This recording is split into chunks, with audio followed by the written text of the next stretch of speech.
예, 반갑습니다. 반갑습니다. 예, 잘 들리십니까? 예. 너무도 오랜만에 이곳에 와서 우리 이 법우님들, 환우님들 뵙게 되었습니다. 2019년, 불교로 하면 2563년입니다. 약 4년 전에 12월 30일 날 제가 뵙고요. 오늘 2023년, 불교로 하면 2567년 8월 14일, 만으로 3년 7개월 만에 이 자리에 섰습니다. 혹시 저를 3년 전에 보신 분 계십니까? 제 안면에 있는 분도 계신 것 같아요. 그런데요, 아주 너무 오래 계신데요. 아직 퇴원 안 하셨습니까? 예. 또 나왔다가 다시 돌아오셨는지도 모르겠는데요. 예, 반갑습니다. 저는 한 분도 안 계실 줄 알았는데 너무 많은 오랜 세월이 지나서 참 감회가 좀 많이 새롭습니다. 우리 여러분들 삼재란 말씀 많이 들어보셨죠? 뭐 우리 동지 때 되면 삼재풀이 기도 많이 올리시죠, 그죠? 원래 삼재라는 것은 큰 삼재, 뭐 작은 삼재가 있습니다. 큰 삼재는 소위 말하는 그 자연재해입니다. 이번에 우리나라에 온 태풍이 있었죠. 이 바람, 그 다음에 물난리, 홍수, 그 다음에 불, 큰 화재, 대화재, 이 세 가지 자연재해를 큰 삼재라 부르고요. 또 작은 삼재가 또 있습니다. 그거는 뭐냐 하면은 전쟁과 기아, 그리고 이번에 우리가 겪었던 팬데믹, 이 많은 사람들이 질병에 걸리고 또 돌아가시는 그런 아주 황망한 이런 일들이 이 세 가지 작은 삼재라고 그럽니다. 다 우리가 어떤 개인으로서는 극복하기 힘든 그런 외부에서 주어지는 그런 우리 공업의 소산입니다. 우리가 같이 짊어져야 할, 우리가 한 사람 한 사람의 잘못이 아니고 모든 인류가 큰 삼재는 뭐 인류가 어쩔 수 없는 것이지만 작은 삼재는 사실 우리가 잘못 살았기 때문에 오는 것이거든요. 그렇지 않습니까?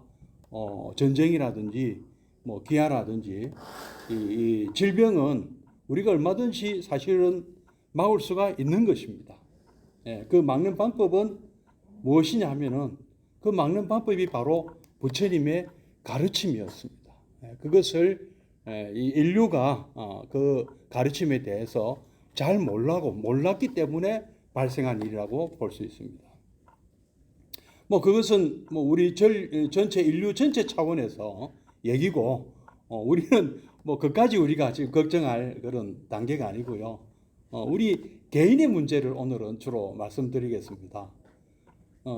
저도 이 불교를 처음 접했을 때 저도 이 부처님 가르침 중에서 어떤 가르침이 가장 크게 와닿았는가 하는 말씀을 드리겠습니다.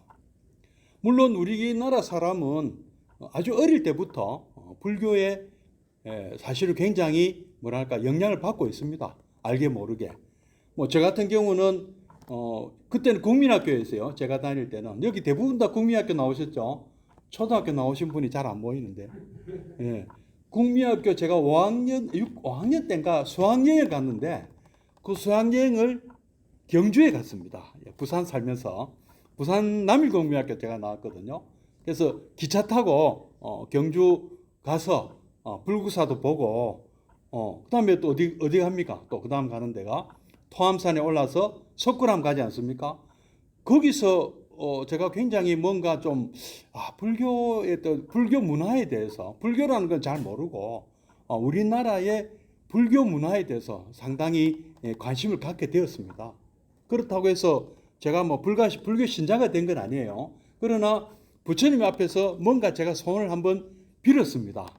여러분도 뭐 꼭 불자 아니라도 뭐 절에 가면 소원 빌잖아요. 그렇지 않습니까? 뭐 어떤 경우도 또 소원 빌으라고 합니까? 보통 대보름날 달 보고 소원 빌으라 그러고, 그죠?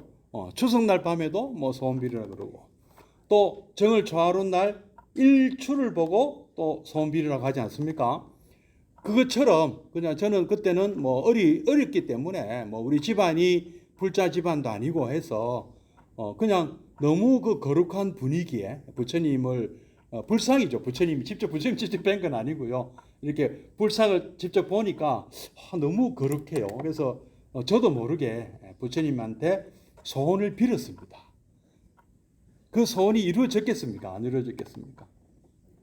안 이루어졌습니다.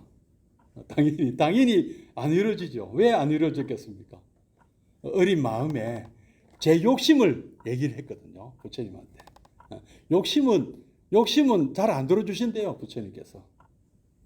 그럼 어떻게 하면 부처님께서 소원을 들어주실까요? 오늘 그 말씀도 좀 드리고 싶습니다. 근데 그 말고 제가 어떤 그 뭐 여러 종교를 한번 또 이렇게 왜 그 누구나 다 이 종교에 관심을 가지는 시기가 있습니다. 어떤 시기일까요? 힘들 때죠. 뭔가 힘들 때, 마음이 힘들 때, 몸이 힘들 때 우리는 종교를 생각하게 되어 있습니다. 절에 가볼까, 뭐 또 교회 가볼까, 뭐 성당 가볼까 이런 생각이 그때 듭니다. 뭔가 힘들 때, 뭔가 부처님이나 뭐 하느님이나 누구에게든 빌고 싶어질 때 그런 때가 있습니다. 인생에. 부처님 당시에도 그런 분이 계셨대요. 어떤 분인가 하면은 갑자기 그 어린 아들이 갑자기 죽었대요. 뭐 아마 사고였겠죠. 뭐 갑자기 그 뭐 어린 아들이 갑자기 죽었다. 몇 살 되지도 않는 어린애가 갑자기 죽었어요. 그래서 이 어머니는 당황한 나머지 어쩔 줄을 몰라. 아기를 이 죽은 아들을 안고 어쩔 줄을 몰라 했어요. 그러니까 어느 분이 옆에서 그러시는 거예요. 저 기원정사 아니면 뭐 정림정사쯤 되겠죠. 그 절에 가면 아주 그 부처님이라는 분이 계신데 그분은 무슨 소원이든지 다 들어주신다. 그래 또 얘기를 하는 거예요. 그러니까 그 아들이 죽은 이 어머니는 지금 뭐 물불을 안 가릴 그런 계시 아닙니까? 그죠? 그래서 죽은 사람 뭐 무슨 소원이 들어준다 하시니까 막 이 죽은 아들을 안고 부처님께 달려갔습니다. 그러니까 부처님한테 부처님 제 아들 좀 살려주십시오.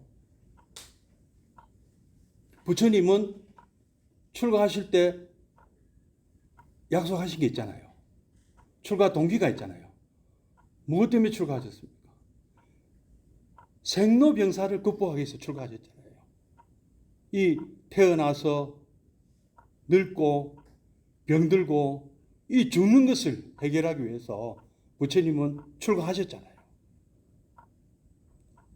그것을 알고 왔는지는 모르겠습니다. 그 죽은 아기를 안고 온 어머니는 부처님께 우리 아들 살려주십시오. 부처님은 무슨 일이든 다 하시는 분 아닙니까? 부처님 뭐라고 하셨습니까? 여기는 병원이 아니고 여기는 장례식장도 아니고 나는 죽은 사람 살려내는 사람도 아니다. 이렇게 그냥 나는 이거 내 일이 아니다 하고 돌려보냈었습니까? 부처님은 그러지 않으셨어요. 일단 무거우니까 아기를 내한테 맡기고 꼭 아들을 살리고 싶으면 도로 마을에 내려가서 뭐 한 3대인가 당대 뭐 어쨌든 간에 이 집집마다 다니면서 죽은 사람이 전혀 없는 집을 찾아서 그 집에서 뭐 얻어온나 뭘 얻어 뭐 겨자씨인지 소금인지 뭐 하여튼 뭘 얻어오는 게 중요한 게 아니에요. 그런 집이 있는가 가서 확인하라는 게 중요한 것이니까. 마을로 내려 보냈잖아요. 여기는 내가 맡고 있을게. 그래서 이 불쌍한 어머니는 자기 아들을 살리고 싶어서 부처님께서 처방을 주셨잖아요. 그것만 얻어오면 내가 살려줄게. 그래서 마을로 내려가 집집마다 문을 두드리면서 이 집에 죽은 사람이 없는 집이냐고. 그러니까 아이고 뭐 몇 년 전에 우리 뭐 시어머니 돌아가시고 또 몇 년 전에 우리 친정 아버님 돌아가시고 다 보면 사연이 없는 집이 있습니까? 그런 집이 있습니까? 그런 집은 한 집 가면은 아이고 우리 집에는 뭐 그다음 집 가고 그다음 집 가고 아이고 그런 집이 어디 있어요 하는 분도 있고 아 혹시 모르니까 찾아보세요 하는 사람도 있고 또 어떤 사람은 냉정하게 아이 그런 집은 없어요 하고 나무라는 사람도 있고 그거 쓸데없이 하지 마세요. 또 어떤 분은 혹시 모르니까 있을지 모르니까 잘 찾아보세요 하고 위로해 주는 분도 있고 아이고 그러세요. 우리 아들도 몇 년 전에 죽었는데 나도 너무 지금까지도 나도 가슴이 아프고 내 너무 힘들어요. 아픔을 공감하는 사람이 위로처럼 위로가 되는 위로가 없습니다, 여러분. 저는 제가 자식이 죽어보질 않아서 저도 그 아픔을 공감하지 못합니다. 근데 우리는 간혹 그런 분들 계시잖아요. 우리 주변에 어린 자식을 뭐 딸이 됐든 아들이 됐든 먼저 떠나보낸 그런 분들이 계시거든요. 우리 절에도 백중기도 올리는데 거기 보면 자식들 이렇게 돌아가신 아들, 돌아가신 딸 올린 분들이 있더라고요. 그런 분들 마음에 그 상처는 당사자가 아니면 모릅니다. 심지어는 부처님도 아마 모르셨을 거예요. 그 아픔을. 그죠? 근데 부처님은 참 남의 아픔을 자신의 아픔인 것으로 공감하시는 능력이 있는 분이었습니다.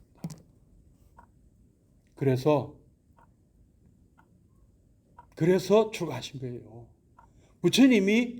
부처님한테는 생로병사 또는 뭐 다른 뭐 우비고뇌 뭐가 됐 사고 구부득 것도 없었고요. 애별리고 뭐 원정해고 이런 아픔이 없는 분이었어요. 원래 그렇지 않습니까? 귀하게 자란 분이고 세상 권력도 쥐고 계셨고 재력도 있으셨어요. 그리고 높은 지위도 계셨고 근데 뭐가 아쉬워서 젊음도 있고 머리도 좋고 그런 분이 왜 출가를 하셨냐? 본인이 겪는 아픔이 아니고 남이 겪는 아픔을 보고 출가하신 거예요. 일주일 만에 돌아가신 어머니가 마야 부인이 도대체 자기가 낳고 산후통으로 돌아가신 일주일 만에. 그럼 우리 어머니 어디 가셨을까? 그리고 우리 아버지 소토다나 왕이나 지금 나를 키워주신 마파자파티 왕비 어머니 이분들도 지금 연세가 굉장히 좀 많이 드셨는데 저분들도 돌아가실 거 아니냐. 그리고 지금은 단란한 가정을 이루고 내가 살고 있지만 내 부인 야소다라나 내 아들 라울라도 언젠가는 나이 들어서 늙고 병들고 죽을 거 아니냐 이거죠. 이거를 내가 뻔히 알고 있는데 내가 어떻게 이 행복을 그냥 누리고 살 수 있느냐. 이거 해결이 돼야 나는 안심 놓고 내가 살 수가 있다. 이런 본인이 직접 겪지 않으셨지만 이 많은 이 사람들이 겪고 있는 이 아픔을 공감을 하셨기 때문에 그거 해결하겠다고 출가하신 거예요. 그런데 지금 그 문제를 해결하셨으니까 부처님이잖아요. 그렇지 않습니까? 깨달음을 얻으셨잖아요. 극복하셨단 말이에요. 그런데 지금 죽은 아들 그거 살려줄 수 있습니까? 그런데 살려줄 수 있으면 내가 살려줄게. 이 사람 부활시킬게. 죽은 사람 부활하는 종교에서는 부활한다고 하잖아요. 근데 우리는 그런 거 없거든. 그런 제도가 없어요. 부활이라는 제도가. 어떤 제도가 있습니까? 예? 뭐 윤회라는 제도가 있죠. 굳이 제도를 찾자면 제도로서의 윤회.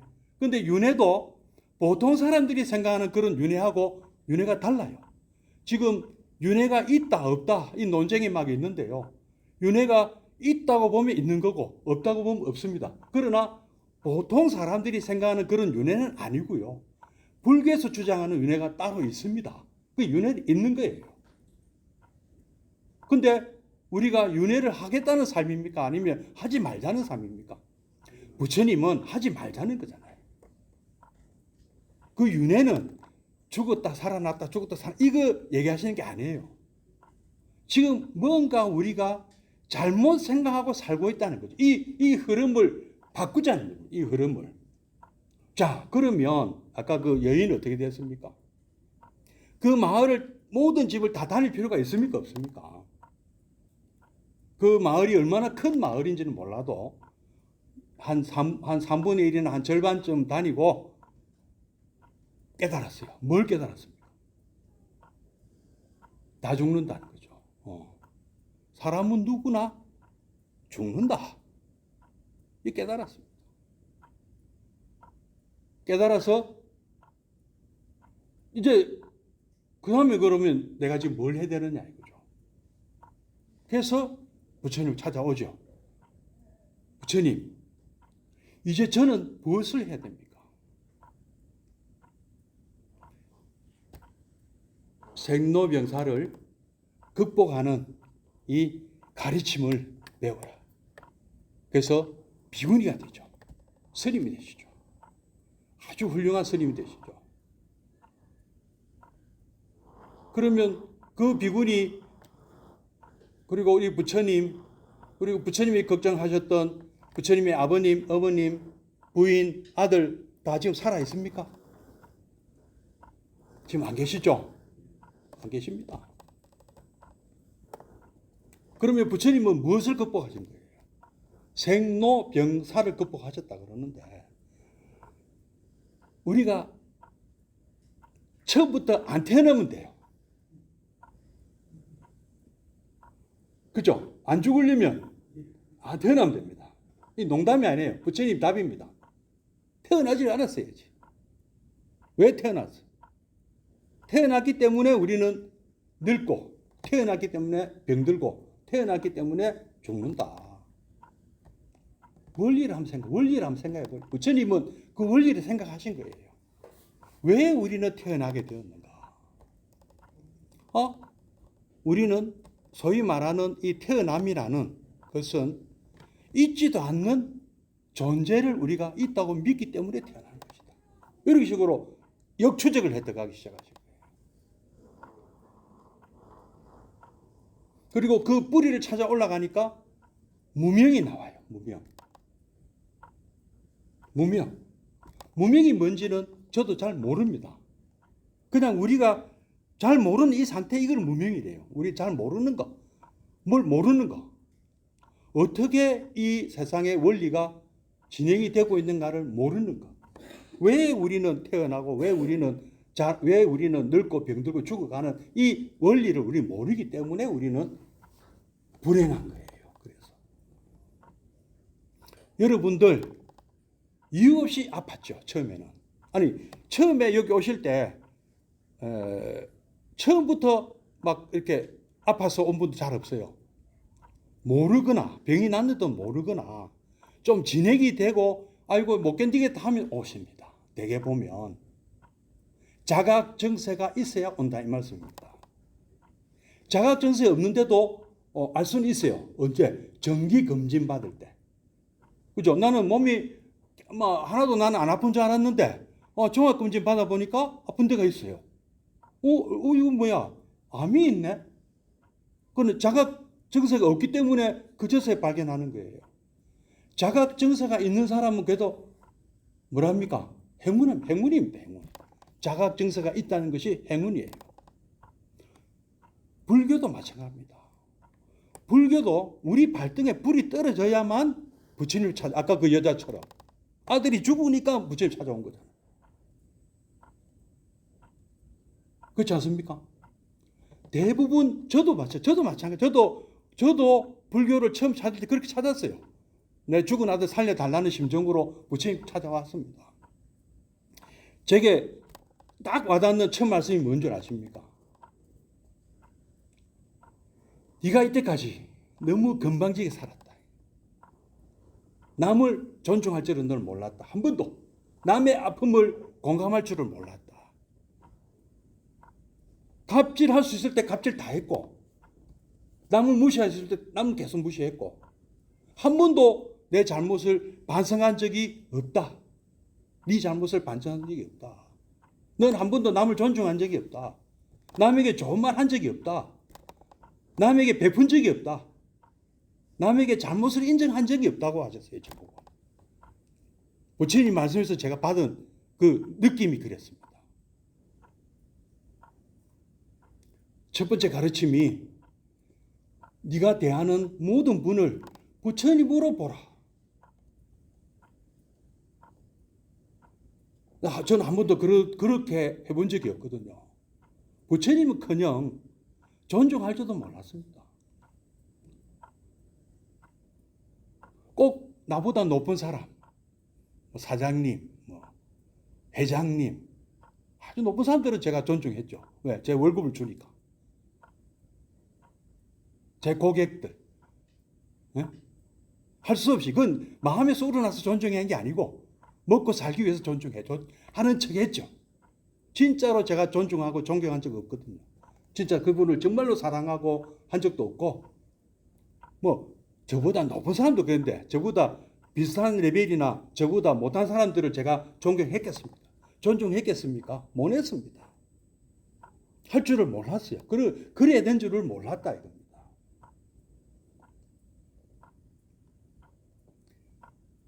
부처님이 그걸부터 그 얘기를 하신 거예요. 여러분들이 마치 어이구 왜 이렇게 아파? 이 배가 왜 이렇게 아파? 아이고 머리가 왜 이렇게 아파? 해서 병원에 오셨듯이 부처님은 문제가 있는 것을 먼저 인정해라고 하십니다. 여러분들에게. 우리 다 문제가 있으면서 문제를 모르고 사람들이 대부분이에요. 문제를 모르고 사는 사람들이. 자기 자신에게 어떤 문제가 있다는 것을 모르고 사는 사람들이 대부분이다. 병이 있는 것도 몰라. 전부 중독자야. 중독자. 부처님이 볼 때는 우리 전부 다 중독자예요. 정상인이 아니에요. 무슨 중독입니까? 탐, 진, 치, 삼독심 중독자. 욕심 중독 걸리고도 자기가 욕심쟁인 것을 몰라. 본인이 욕심이 많을수록 몰라요. 심한 사람일수록 내가 욕심장애라는 걸 몰라요. 알면 다행이야. 알면 참 다행. 그리고 성질 잘 내고 잘 삐끼고 또 뭐랍니까? 이 뭔가 좀 이렇게 막 버럭버럭 하는 사람 있잖아요. 예? 짜증 잘 내고 남 막 미워하고 싫은 거를 못 참는 사람들이 있어요. 싫은 거를 못 참는 거. 본인은 몰라요. 남들은 다 알아. 본인은 몰라. 자기 정체를 모릅니다. 모르니까 그러고 사는 거예요. 주변에 보면 많아요. 욕심이 없으면 살 수 있습니까? 욕심이 있어야 되고 성질도 낼 줄 알아야 돼요. 왜? 우리가 이 인류가 살아남은 것은 욕심이 있고 성질을 낼 줄 알아서 살아남았어요. 지금 이 지구상에. 그런데 그것이 꼭 필요할 때 내야 돼요. 꼭 필요한 것만. 왜?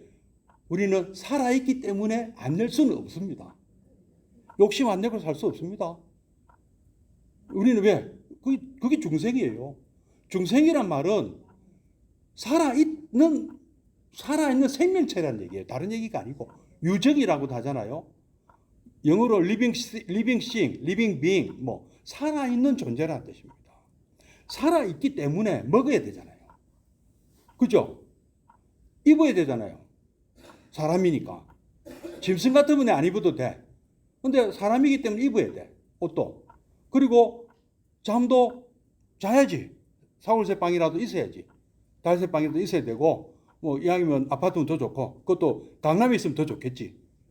그죠? 근데 이때 돈이 있어야 되잖아, 또. 돈은 그냥 누가 줍니까? 아무리 자비심이 많은 스님이고, 부처님이 지금 나타나셔도 여러분한테 돈 안 나눠드립니다. 왜? 돈은 내가 벌어야 돼. 그 욕심입니까? 내 처자식 먹여 살려야 되는데. 지금은 처자식 먹이 살린 게 아니죠. 보통 그 맞벌이 많이 하시더라고. 맞벌이 하고 자식 먹이 살리게. 그리고 부모도 부모 봉장을 잘 안 하시지만은 어쨌든 그죠? 이거 옛날식으로 얘기하는 거예요. 부모 봉양하고 처자식 먹이 살리려면 내가 우리 그 위조 악업은 해야 되잖아. 위조 악업. 우리 그 부모 은정경에 나오죠. 우리 부모님들은 알면서도 악업을 저지른다. 누구 때문에? 자식 때문에. 자식 때문에 받으면 안 되는 뇌물도 받고, 그죠? 자식 때문에 먹고 살려고 사기도 치고 도둑질을 하는 부모기 때문에. 얼마나 불쌍합니까? 그리고 우리는 안 먹으면 안 돼요. 여러분, 안 먹을 수 있습니까, 지금? 근데 그 먹는 음식은 전부 뭐죠? 물만 마실 수 있습니까? 여러분이 잡수시는 음식은 전부 나와 똑같은 생명체였죠. 동물만 생명체였습니까? 밥도 생명체였습니다. 벼였어요. 그죠? 콩도 생명체였습니다. 자라던 거였어요. 숨쉬고 자라는 거였어요. 살아있는 거였습니다. 근데 그걸 우리가 직접 죽이진 않았죠. 다 직접 죽이진 않았지만 어쨌든 돈 주고 샀잖아요. 다 직접 죽인 것을 돈 주고 샀잖아요. 그걸 우리가 조리를 우리 그 주방에서 일하는 분들 참 대단하세요. 뭐라면 우리 옛날에 보면 왜 닭모가지 비틀고 하셨잖아요. 지금은 그래 안 하. 지금 우리 안 봐서 모르는 게 실제로는 똑같은 거 아닙니까? 그렇게 죽인 것을 우리가 먹고 살잖아요. 우리도 불쌍하고 죽는 그놈도 불쌍한 거예요. 살기 위해서는 욕심내야 되고 살기 위해서는 분노도 내야 돼. 그래야 누가 나를 덤비지 못하는 것도 되거든. 옛날에 원시인들 한번 생각해 보십시오. 겁도 내야 되고 비겁할 때 비겁해야 되고 도망갈 때 도망갈 줄 알아야 되고 성질낼 때 성질낼 줄 알아야 돼. 그래 무시 안 당했어. 근데 이것이 지금 현대인들은 이렇게 했다가는 어떻게 됩니까? 사회생활 할 수 있습니까? 실제로 손해거든요. 부처님 그 말씀 하시는 거예요. 중생으로서 어쩔 수 없는 것은 그 정도를 뭐라 하는 건 아니에요. 부처님 말씀은. 지나친 욕심을 얘기하시는 거예요. 지나친 욕심. 과도한 욕심. 남을 짓밟고 갑질하고 남을 불행에 빠뜨려 가면서 사기치고 보이스피싱하고 이런 거 하지 말라는 거잖아요. 그 끄리낌없이 하는 사람들이 있잖아요. 우리나라에. 그리고 심지어는요. 남 속이는 그거를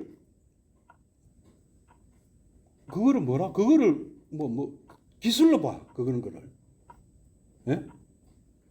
남 속이는 것이 기술입니까? 그게 정말 그래서 안 되잖아요. 자, 그러니까 부처님 뭘 말씀하셨어요, 처음에는? 지게부터 하라고 가르쳐. 남을 죽이지 말라. 살생중재, 투도중재, 사음중재, 망어중재, 이렇게 나오잖아요. 여러분 다 5개 받으셨잖아요. 그죠? 5개만 받아도 사막도는 안 떨어진다 이 말씀 하셨잖아요. 지옥 악의 축생으로는 안 떨어진다. 자, 근데 그거는 또 실제로 생활에서 이제 나오는 말씀인데 그보다 더 중요한 것이 아까 말씀드린 내가 내 문제를 알고 그 원인은 부처님은 무명과 가래라고 하셨어요. 이런 이치를 모르는 것도 문제라고 하셨어요. 그러니까 뭘 해야 돼? 알아야 됩니다. 그 다음에 가래. 너무 지나친 욕심을 내지 마라. 그러니까 탐진천에 욕심내고 성질내고 모르는 거잖아요. 알아야 되는 거죠. 그 다음에 그래서 그것은 우리가 병을 고칠 수가 있다고 말씀하신 거예요. 그게 앞에 처음에 우리는 우리에게 문제가 늘 온다. 우리는 우리에게 이 자각 증세를 자각을 해야 된다. 이게 고성제고, 그다음에 그 원인은 무명과 가래다. 이게 고집성제잖아요. 그죠? 의사 선생님 만났더만은 지금 그리 아프신 원인은 뭡니다 하고 얘기해 주신 거 똑같죠, 그죠? 그리고 의사는 뭐라 그러세요? 내가 시킨 대로 낫습니다 하잖아요. 낫는다, 이게 멸성제예요. 그다음에 내가 시키는 대로가 도성제죠. 고멸도성제죠. 고가 없어지는 방법이다. 부처님표 처방이 바로 이 사성제입니다. 팔정도고요. 이런 얘기들은 이제 또 다음 또 기회에 말씀드리겠습니다. 그래서 부처님은 죽은 사람을 살려내는 그것은요, 자연 법칙에 유의되는 거예요. 언젠가는요, 우리 의학이 발달해서 오래 더 살 수 있었을 거예요. 어쩌면 여기 계신 분들 중에는 100세를 다 넘기실지도 몰라요. 젊은 분들은. 예, 의학이 계속 발달하고 있습니다. 근데 문제는요, 오래 사는 게 지금 문제가 아니에요. 뭐가 문제입니까? 웰빙이 더 문제죠. 웰빙. 어떻게 그것을 행복하게 살아갈 거냐, 이게 더 문제예요. 그래서 거기에 대한 해답이 바로 불교입니다. 여러분, 아까 말씀드렸죠. 제가 존중하시고, 남을 존중할 줄 알아야 되고요. 항상 좋은 말만 하셔야 되고요. 남에게 베풀 줄 아셔야 되고요. 자기 잘못을 인정할 줄 알아야 된다. 요 네 가지, 그것만 해도 여러분 여생 행복하게 100세 시대를 사실 수 있습니다. 자, 오늘 마치도록 하겠습니다. 성불하십시오. 네, 좋은 말씀 해주신 교수님께 큰 박수 부탁드리겠습니다.